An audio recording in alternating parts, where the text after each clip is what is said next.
BJP. കേരളത്തിൽ കാലങ്ങളായിട്ട് പറഞ്ഞുകൊണ്ടിരുന്ന ഒരു സംഗതിയായിരുന്നു അക്കൗണ്ട് തുറക്കൽ. അങ്ങനെ ആറ്റുനോറ്റിരുന്ന നിയമസഭയിൽ നേമത്ത് അവർ അക്കൗണ്ട് തുറന്നു. ആ അക്കൗണ്ട് പിന്നെ പൂട്ടി. പിന്നെ പാലക്കാടും മഞ്ചേശ്വരത്തും പത്തനംതിട്ടയിൽ വരെ അവർ വലിയ പ്രതീക്ഷ വെച്ച് പുലർത്തി. എങ്ങും സഫലമായില്ല. പക്ഷേ അപ്രതീക്ഷിതമായിട്ട് സുരേഷ് ഗോപി തൃശ്ശൂർ ലോക്സഭാ മണ്ഡലത്തിൽ വലിയ വിജയം നേടിയത് അവർക്ക് തീർച്ചയായിട്ടും സന്തോഷിക്കാൻ വക നൽകുന്നുമുണ്ട്. പക്ഷേ വരുന്ന നിയമസഭാ തെരഞ്ഞെടുപ്പിൽ കൃത്യമായ സാന്നിധ്യം ഉണ്ടാക്കുക എന്നുള്ളത് ബി.ജെ.പിയുടെ അല്ലെങ്കിൽ ആർ.എസ്.എസിൻ്റെ അഭിമാന പ്രശ്നമാണ്. കാരണം വലിയ രീതിയിലൂടെ ജനവിരുദ്ധ വികാരം നിലനിൽക്കുന്നു. പ്രതിപക്ഷം വളരെ അത്ര ശക്തവുമല്ല. അപ്പോൾ ബി.ജെ.പിക്ക് അല്ലെങ്കിൽ ആർ.എസ്.എസിന് അവർക്ക് കരുത്ത് തെളിയിക്കാൻ ഏറ്റവും അനുയോജ്യമായ സാഹചര്യമാണ്. അങ്ങനെയാണെങ്കിൽ ഏതൊക്കെ മണ്ഡലങ്ങളിലായിരിക്കും ബി.ജെ.പി. അല്ലെങ്കിൽ ആർ.എസ്.എസ് പ്രതീക്ഷ വെച്ച് പുലർത്തുന്നത്? അത് പ്രേമിനും എനിക്കും അറിയാവുന്ന മണ്ഡലങ്ങളൊക്കെ തന്നെയാണ് ഈ മണ്ഡലങ്ങളൊക്കെ തന്നെ. കാര്യം ബി.ജെ.പി. എന്ന് പറയുമ്പോൾ ആർ.എസ്.എസ്. ആണ് ഇതിൻ്റെ ബാക്ക് ബോൺ എന്ന് പറയുന്നത്. അതെ. അപ്പോൾ ഈ കഴിഞ്ഞ ഒരു മാസത്തിന് മുന്നേ അമിത്ഷാ തിരുവനന്തപുരത്ത് വന്ന കാര്യമൊക്കെ അറിയാമല്ലോ. അപ്പോൾ അദ്ദേഹം വന്നത് എന്തിനെന്ന് വെച്ചാൽ ഇത്തരത്തിലുള്ള ചില പ്രാരംഭ ചർച്ചകൾക്ക് വേണ്ടിയിട്ടാണ്. അദ്ദേഹം അവിടുന്ന് വരുന്നതിന് മുമ്പ് തന്നെ അവിടുന്ന് മെസ്സേജ് ഇവിടെ കിട്ടിയിട്ടുണ്ട്. ആർ.എസ്.എസിലെ നേതാക്കളെയൊക്കെ അറിയിച്ചിട്ടുണ്ട്. ഇങ്ങനെ അദ്ദേഹം വരുന്നുണ്ട്, നിങ്ങൾ തന്നെ ഇറങ്ങണം, നിങ്ങൾ തന്നെ വർക്ക് ചെയ്യണം, നിങ്ങളൊക്കെ വർക്ക് ചെയ്താലേ കാര്യം നടക്കുള്ളൂ. ബി.ജെ.പി. എന്ന് പറയുന്ന ആർ.എസ്.എസ്. ആണ്. ഈ കേരളത്തിൽ അത് തന്നെയാണ്. അപ്പോൾ അങ്ങനെ അവർ കണ്ണുവെക്കുന്ന, അതായത് ആർ.എസ്.എസിന് വിശ്വാസമുള്ള, നമ്മളൊന്ന് പണിയെടുത്താൽ കിട്ടാൻ സാധ്യതയുള്ള 5 നിയോജക മണ്ഡലങ്ങളുണ്ട്. അതിലൊന്ന് പ്രേമനറിയാം, നേമം അവർക്ക് ഏറ്റവും പ്രതീക്ഷയുള്ള ഒരു മണ്ഡലമാണ്.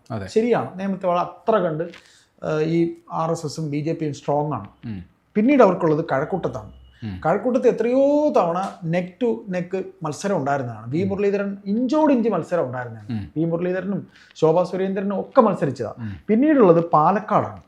പാലക്കാട് മണ്ഡലമുണ്ട്. പിന്നെ ചാത്തന്നൂരുണ്ട്, കൊല്ലം ചാത്തന്നൂരുണ്ട്. പിന്നെ കായംകുളമുണ്ട്. കായംകുളം ലിസ്റ്റിൽ പുതിയതാണ്. നിങ്ങളുടെ നാട്ടിൽ കായംകുളമുണ്ട്. അപ്പോൾ ഇങ്ങനെ ഇത്രയും ഇടങ്ങൾ നമ്മൾ പരിശോധിക്കുമ്പോൾ നമ്മൾ ഓരോ മണ്ഡലത്തിൽ നമ്മളിങ്ങനെ നോക്കുമ്പോൾ നേമം നമുക്ക് വളരെ അടുത്ത് അറിയാവുന്ന ഒരു മണ്ഡലമാണ്. നേമത്തിൻ്റെ ഇന്നുവരെയുള്ള ഒരു സ്വഭാവ രീതി വെച്ചിട്ടുണ്ടെങ്കിൽ ഒരു 20 കൊല്ലം മുമ്പ് വരെ അല്ലെങ്കിൽ 10 കൊല്ലം വരെ കോൺഗ്രസ് അനുകൂലമായിട്ടുള്ള ഒരു സ്ഥലമായിരുന്നു. കാര്യം നേമം എനിക്ക് വളരെ വ്യക്തിപരമായ ബന്ധമുള്ളൊരു സ്ഥലമാണ്. അപ്പോൾ അവിടെ എന്ന് പറഞ്ഞാൽ കരുണാകരൻ്റെ കോൺഗ്രസിൻ്റെ ബന്ധം ഉണ്ടായിരുന്നു. കാര്യം കരുണാകരൻ ഒരു വേള നേമത്തും ജയിച്ചിട്ടുണ്ട്, മാളയിലും ജയിച്ചിട്ടുണ്ട്.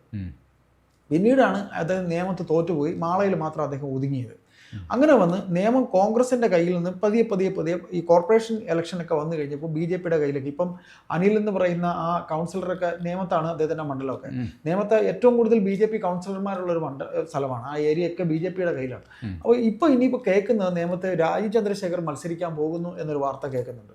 ശിവൻകുട്ടി ആരോഗ്യസ്ഥിതികളൊക്കെ ശരിയായാലേ ശിവൻകുട്ടി അവിടെ വീണ്ടും മത്സരിക്കുള്ളൂ. കാര്യം കഴിഞ്ഞ തവണ ത്രികോണ മത്സരം നടന്നൊരു സ്ഥലമാണ്. കാര്യം വടകരയിൽ നിന്നിരുന്ന മുരളീധരനെ അവിടെ നിന്ന് തിരിച്ചു കൊണ്ടുവന്ന് തൃശ്ശൂരിൽ നിന്ന് അദ്ദേഹം തോറ്റു. ശേഷം അദ്ദേഹത്തിനെ നിയമസഭയിൽ നേമത്ത് മത്സരിപ്പിച്ചു. ഇങ്ങനെയൊക്കെ ത്രികോണ മത്സരം നടന്ന ഒരു മണ്ഡലം കൂടെയാണ് നേമം. അപ്പോൾ അവിടെ NSSന് വളരെ ആഭിമുഖ്യമുണ്ട്, ന്യൂനപക്ഷ സമുദായമുണ്ട്. ഹിന്ദു വോട്ടിൽ NSS വോട്ട് വളരെ നിർണായക ഘടകമാണ്. പിന്നെ നാടാർ വോട്ടുണ്ട്, ഹിന്ദു നാടാരുണ്ട്, ക്രിസ്ത്യൻ നാടാരുണ്ട്. അങ്ങനെ വരുമ്പോൾ അവിടെ നേമത്ത് നല്ല രീതിയിൽ പണിയെടുത്താൽ ബി.ജെ.പിക്ക്, കാര്യം പെട്ടെന്നൊരു വേള നമ്മൾ ശ്രദ്ധിച്ചാൽ, കാര്യം ഇപ്പോൾ ഈ കഴിഞ്ഞ നിയമസഭ ഇലക്ഷനിൽ രാജീവ് ചന്ദ്രശേഖരന് അവിടെ നിന്ന് വോട്ട് ലീഡുണ്ടായിരുന്നു. ഈ ലോക്സഭയിൽ ആ നിയമസഭ എടുക്കുമ്പോൾ നേമത്തിന് അദ്ദേഹത്തിന് ലീഡുണ്ടായിരുന്നു. അതൊരു പ്രതീക്ഷിക്കുന്നതിൽ അർത്ഥമുണ്ട്. അത് ആർ.എസ്.എസ് കണക്കൂട്ടലിലാണ്. അത് ഇനി അങ്ങോട്ട് സ്ഥാനാർത്ഥി നിർണ്ണയം. കഴിഞ്ഞ നിയമസഭാ തെരഞ്ഞെടുപ്പിൽ UDF-ന് വേണ്ടി അവിടെ സുരേന്ദ്രൻപിള്ളയെ മറ്റുമല്ലോ മത്സരിച്ചു. ഇല്ല, അതിനു മുമ്പായിരുന്നു സുരേന്ദ്രൻപിള്ളയായിരുന്നു. അന്നും ഈ പറയുന്ന പോലെ ശിവൻകുട്ടി തന്നെയായിരുന്നു. അപ്പോൾ അതല്ല UDF-ന്റെ സ്ഥാനാർത്ഥി ഈ കഴിഞ്ഞ തവണ മുരളീധരനായിരുന്നു. കെ മുരളീധരനാണ് മത്സരിച്ചത്. കെ മുരളീധരന് ഇദ്ദേഹം നമ്മുടെ കുമ്മനം, ശിവൻകുട്ടി, ഇങ്ങനെ ഇവർ 3 പേരാണ് അവിടെ മത്സരിച്ചത്. കെ മുരളീധരന് തോറ്റുപോയി. കെ മുരളീധരൻ്റെ തോറ്റു. നല്ല മത്സരമായിരുന്നു അവിടെ ഉണ്ടായിരുന്നത്. പക്ഷെ പറയാൻ പറ്റില്ല. അതാണ് ഈ പിണറായിയുടെ ഒരു സ്ട്രാറ്റജി എന്ന് പറയുന്നത്. വേണമെങ്കിൽ ഒരിക്കൽ കൂടെ ശിവൻകുട്ടിയെ നിർത്തിയേക്കാം.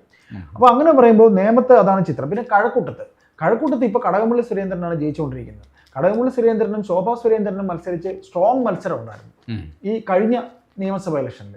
കാര്യം ബി.ജെ.പിക്ക് ഇങ്ങനെ എണ്ണം പറഞ്ഞ് കുറച്ച് വളരെ ലൈം ലൈറ്റിൽ നിൽക്കുന്ന നേതാക്കളെ എടുത്തിട്ടാൽ അവിടെ നല്ല ഫൈറ്റ് നടക്കുന്ന സ്ഥലങ്ങളിൽ ഒന്നാണ് കഴക്കൂട്ടം.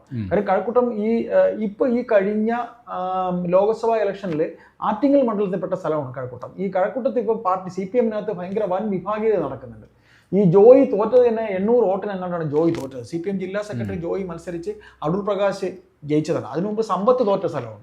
കാര്യം SNDP ആഭിമുഖ്യം ഉണ്ട് എന്ന് പറയുമ്പോൾ നമ്മൾ അല്പം മുമ്പ് നമ്മുടെ സംസാരത്തിൽ നമ്മൾ പറഞ്ഞു, കാര്യം BJP വോട്ടിലേക്ക് SNDP പോയിട്ടുണ്ട്. കാര്യം ശിവഗിരി ഇരിക്കുന്ന സ്ഥലമൊക്കെയാണ് ആറ്റിങ്ങൽ മണ്ഡലം വരുന്നത്. ഇപ്പൊ ശിവഗിരിക്ക് ഇപ്പുറം കഴക്കൂട്ടം വരുമ്പോൾ പോങ്ങുമ്പോൾ ഉള്ളൂർ, ശ്രീകാര്യം, ഇങ്ങനെ കുറെ ഏരിയ ഒക്കെ ഉണ്ട്. അപ്പൊ ഈ ഏരിയകളിൽ ഇപ്പോൾ കടകംപള്ളി ജയിക്കുന്നത് കടകംപള്ളിക്ക് ഒരു ബന്ധുബലം ഉള്ളതുപോലെ ഒരു ഏരിയയാണ്. കാര്യം അദ്ദേഹത്തിന്റെ ഇപ്പോഴത്തെ ഈ നാട്ട കഥകളൊന്നും ഏൽക്കില്ല, പക്ഷെ മണ്ഡലത്തിൽ ചെയ്യാനുള്ള കാര്യങ്ങളൊക്കെ അദ്ദേഹം ചെയ്യുന്നുണ്ട്. അതുകൊണ്ടാണ് കടകംപള്ളി ജയിക്കുന്നത്. പക്ഷെ ആഞ്ഞു പിടിച്ചാൽ ചിലപ്പോൾ അവിടെ ജയിക്കാൻ സാധിക്കും. അത്ര കണ്ട് പാർട്ടിക്കകത്തും വിഭാഗീയത രൂക്ഷമാണ്. അപ്പോൾ കഴക്കൂട്ടം അങ്ങനെ നമുക്ക് പറയാം. പിന്നീട് പാലക്കാട് നമുക്കറിയാം, ഇപ്പൊ കഴിഞ്ഞ ഉപതെരഞ്ഞെടുപ്പിൽ ഈ രാഹുൽ മാങ്കൂട്ടം അവിടെ മത്സരിച്ചത് കൊണ്ട് മാത്രമാണ് ഈ പറയുന്ന ഇദ്ദേഹം തോറ്റുപോയത്, നമ്മുടെ കൃഷ്ണകുമാർ തോറ്റുപോയത്. ഇനി ഒരു നല്ല കാൻഡിഡേറ്റിനെ, കൃഷ്ണകുമാറാണ് അവിടെ എല്ലാ ഇലക്ഷനും മത്സരിക്കുന്നത്, അവരിനെ ഒരു മാറ്റി പരീക്ഷണം നടത്തുകയോ അല്ലെങ്കിൽ അവിടെ നല്ല രീതിയിൽ പണിയെടുക്കുകയോ ചെയ്താൽ പാലക്കാടും അവർക്ക് പ്രതീക്ഷയുണ്ട്. പാലക്കാട് കോൺഗ്രസിന്റെ കയ്യിൽ നിന്ന് പോകുമോ എന്നുള്ള പേടി കൊണ്ടാണ് രാഹുലിനെ ഇപ്രാവശ്യം അവർ രാജിവെപ്പിക്കാത്തത് പോലും. അപ്പൊ അത് മറ്റൊരു മണ്ഡലമാണ് ഈ പറയുന്ന പോലെ പാലക്കാട്. പിന്നെ ഉള്ളത് ചാത്തന്നൂര്, അത് കൊല്ലം ജില്ലയിൽപ്പെട്ടതാണ്. ചാത്തന്നൂരിന്റെ സ്വഭാവത്തിന്റെ മറ്റു കാര്യങ്ങളെ കുറിച്ച് എനിക്ക് വളരെ ഇതായിട്ട് എനിക്ക് അറിയില്ല. വളരെ പെരിഫറൽ ആയിട്ടുള്ള ഒരു അറിവ് മാത്രമേ ചാത്തന്നൂരിനെ എനിക്കറിയാവൂ. അത് അറിയാമെങ്കിൽ അതൊന്ന് പറയൂ. ചാത്തന്നൂർ കൊട്ടാരക്കരയ്ക്കൊക്കെ അടുത്തുള്ള ഒരു മണ്ഡലം. പക്ഷെ കൊല്ലം പൊതുവെ ഇടതുപക്ഷ രാഷ്ട്രീയത്തിന് വേരോട്ടുള്ള സ്ഥലം അല്ല, അത് നമുക്ക് പറയാൻ കഴിയില്ല. കാര്യം ഒന്ന് കൊല്ലം ജില്ലയിൽ ഇപ്പൊ നടക്കുന്ന ഏറ്റവും വലിയ വിഷയം, കൊല്ലം ടൗണ് ഇരിക്കുന്ന അവിടെ ഇപ്പൊ മത്സരിക്കാൻ ഇപ്പൊ മുകേഷിനെ അവർ നിർത്തില്ല. മുകേഷ് നാറി കുടിയടച്ച് ആകെപ്പാടെ പ്രശ്നം. അപ്പൊ അവിടെ ആര് സ്ഥാനാർത്ഥി, ഇപ്പൊ ഷിബു ബേബി ജോൺ ചിലപ്പോൾ RSP വിട്ട് ഇങ്ങോട്ട് വന്നാൽ ഷിബു ബേബി ജോൺ ഒരു മന്ത്രിയാക്കാമെന്നൊക്കെ പറഞ്ഞ് ചിലപ്പോൾ അദ്ദേഹത്തിന് അവിടെ സീറ്റ് കൊടുക്കാൻ സാധ്യതയുണ്ട്. സ്ഥാനാർത്ഥി വേറെ ഉണ്ടല്ലോ. വേറെ അല്ല, ചിന്താ ജെറോമിനെ അവിടെ നിർത്തിയാൽ ജയിക്കില്ല. കൊല്ലം ടൗൺ എന്ന് പറയുമ്പോൾ കശുവണ്ടി ഫാക്ടറി ഉൾപ്പെടെ ക്ലോക്ക് ടവറും അത് ഇതൊക്കെ ഇരിക്കുന്ന ചിന്നക്കടയും പോളയത്തോടും ഇങ്ങനെയൊക്കെ കുറെ സ്ഥലങ്ങൾ അടങ്ങിയതാണല്ലോ അവിടെ എന്ന് പറയുന്നത്. അപ്പൊ അവിടെ ജയിക്കുക എന്ന് പറയുന്ന അത്യാവശ്യം ഒരു ഇച്ചിരി ഉള്ള ഒരു, പിന്നെ CPMന്റെ മണ്ണാണ്, RSP അവിടെ ഉണ്ട്, അത് ആലോചിക്കുക. RSPക്കും ചെറിയ വേരോട്ടുള്ള സ്ഥലം. അപ്പൊ ഇങ്ങനെ കണക്ക് കൂട്ടി നോക്കുമ്പോൾ കൊല്ലത്ത് മുകേഷിനെ മാറ്റി വേറൊരാളെ നിർത്തിയാലേ പറ്റും. പിന്നെ നമുക്ക് നോക്കുമ്പോൾ കുണ്ട്രയുണ്ട്. കുണ്ട്ര ഷിബു ബേബി ജോൺ ജയിക്കില്ലെന്ന് അദ്ദേഹം പറയുന്നുണ്ട്. കുണ്ട്ര ഇപ്പൊ വിഷ്ണുനാഥാണ്, പക്ഷെ അതും ഇനി എങ്ങനെയായി മാറി മറിഞ്ഞു വരും എന്ന് നമുക്കറിയില്ല. പിന്നെ ചവറയുണ്ട്. ചവറയും മറ്റൊരു രാഷ്ട്രീയ അന്തരീക്ഷമാണ്. കാര്യം കഴിഞ്ഞ തവണ ജയിച്ചിരിക്കുന്നത് വിജയം പിള്ളയുടെ മോനാണ്. വിജയം പിള്ളയുടെ മകൻ ഇപ്രാവശ്യം ജയിക്കുന്ന കാര്യം സംശയമാണ്. പിന്നീട് അങ്ങനെ നമ്മൾ നോക്കുമ്പോൾ ആ കൊല്ലം ജില്ലയിൽ ചാത്തന്നൂർ എനിക്ക് തോന്നുന്നു ഈ പറയുന്ന നായർ വോട്ടുള്ള ഏരിയ ആണെന്ന് എനിക്ക് തോന്നുന്നത്. കൊട്ടാരക്കരയ്ക്ക് അടുത്തെങ്ങാണ്ട വരും, ഈ MC റോഡ് ഭാഗമാണല്ലോ ചാത്തന്നൂർ. അപ്പോൾ അവിടെ ഈ നായർ വോട്ടിന്റെ ഒരു ഇതുണ്ട്, അതും അവർക്ക് പ്രതീക്ഷയുണ്ട്. കാര്യം ഇതും കോൺഗ്രസിനൊക്കെ ജയിച്ചുകൊണ്ടിരുന്ന ഒരു മണ്ഡലമാണല്ലോ. അപ്പോൾ ചാത്തന്നൂരിന്റെ അതും എനിക്ക് തോന്നുന്നു നമുക്ക് അങ്ങനെ, എനിക്ക് മണ്ഡലത്തെ കുറിച്ച് പൂർണ്ണമായി അറിയാത്തതുകൊണ്ടാണ്. പിന്നെ കായംകുളം പ്രേമിനും അറിയാന്നുള്ള സ്ഥലമല്ലേ. കായംകുളം അപ്രതീക്ഷിത മുന്നേറ്റമായിരുന്നു. അത് അവരെ കാൻഡിഡേറ്റിന്റെ ഒരു മഹിമയാണ്. പക്ഷേ അത് ലോക്സഭാ മണ്ഡലത്തിൽ ആ ഒരു മുന്നേറ്റം നിയമസഭാ മണ്ഡലത്തിൽ ഉണ്ടാകുമെന്നുള്ള കാര്യം.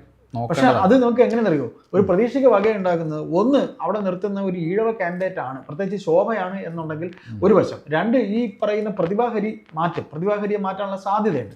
CPMനകത്ത് ഭയങ്കരമായി വിഭാഗീയതയുണ്ട്. അത് മാത്രമല്ല, പ്രതിഭാഹരി നടത്തിയ ചില പ്രസ്താവനകൾ, അതായത് പാർട്ടി വിഭാഗീയതയെ ആളിക്കത്തിക്കുന്ന തരത്തിലാണ്. അവിടെ പ്രാദേശിക നേതാക്കൾക്കെതിരെ പരസ്യ പ്രതികരണം നടത്തുന്നു.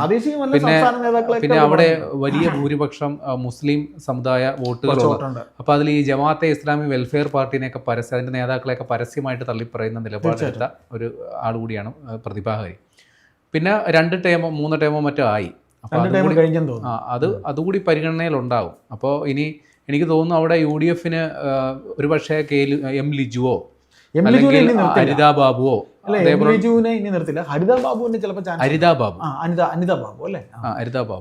അങ്ങനെയുള്ള ആളുകളെയൊക്കെ നിർത്താനാണ്. അപ്പൊ ശോഭാ സുരേന്ദ്രൻ താരതമ്യേന വലിയൊരു പ്രൊഫൈൽ എന്ന രീതിയിൽ ശോഭാ സുരേന്ദ്രൻ മത്സരിക്കുകയാണെങ്കിൽ സാധ്യതയുണ്ട്, തള്ളിക്കളയാൻ പറ്റില്ല. ഏതായാലും അവര് കായംകുളവും പ്രതീക്ഷിക്കുന്നുണ്ട്. അപ്പൊ ഇങ്ങനെ ഇത്രയും സ്ഥലങ്ങൾ, പിന്നെ തൃശ്ശൂരും അവർക്ക് പ്രതീക്ഷയുണ്ട്. തൃശ്ശൂർ ഈ പറയുന്ന പോലെ സുരേഷ് ഗോപി ജയിച്ചുവെങ്കിൽ തൃശ്ശൂർ ജില്ല അവർക്ക് പ്രതീക്ഷയുള്ള ഒരു സ്ഥലമാണ്. അപ്പോൾ ഈ തൃശ്ശൂർ 6ാമത് അവർ ഇങ്ങനെ പറയുന്നതേ ഉള്ളൂ. പക്ഷേ ഇത്രയും നിയോജക മണ്ഡലങ്ങൾ RSS പണിയെടുത്ത് ഒരു ഇതുണ്ടാക്കി വെച്ചിട്ടുണ്ട്, ബേസ്മെൻ്റ് ഉണ്ട്. ഇനി ഒന്ന് വർക്ക് ചെയ്താൽ ചിലപ്പോൾ ഇതിൽ ഏതെങ്കിലും ഒരെണ്ണം അവർ തള്ളിയിടാൻ സാധ്യതയുണ്ട്. കാത്തിരിക്കാം.